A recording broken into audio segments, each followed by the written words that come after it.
It was driving me crazy. It had snowed twice this year, and both times someone had found a mysterious set of footprints coming from the woods. Now I was outside, a quarter mile from my house in the woods, staring down with a frown at a large set of tracks. Looking down, I realize I have some very uncomfortable questions to ask myself.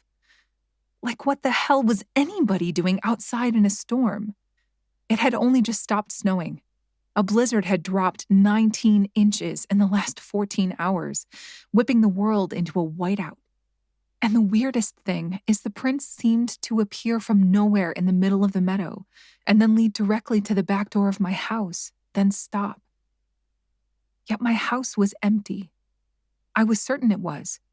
My pants were gray with dust from checking every inch on my hands and knees. I had searched the crawl space, the attic, everywhere. And there was no one, nothing. Either someone went out my back door and walked backward through a blizzard and then vanished where they stood, or... So why were the footsteps I stared at so steady?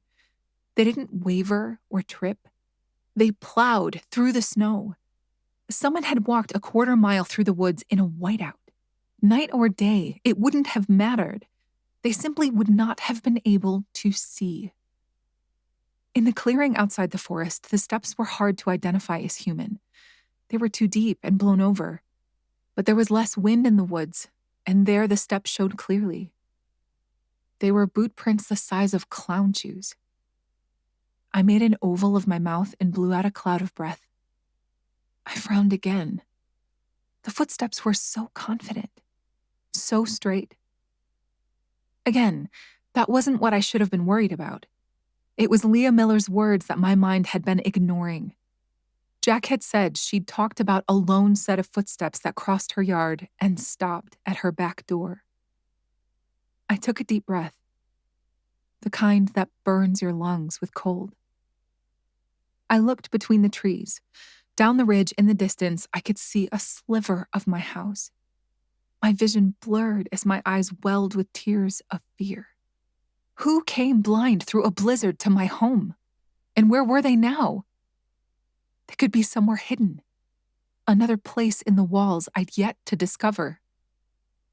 I could see 2 windows on the second floor of my house. They glowed orange against the bluing dusk.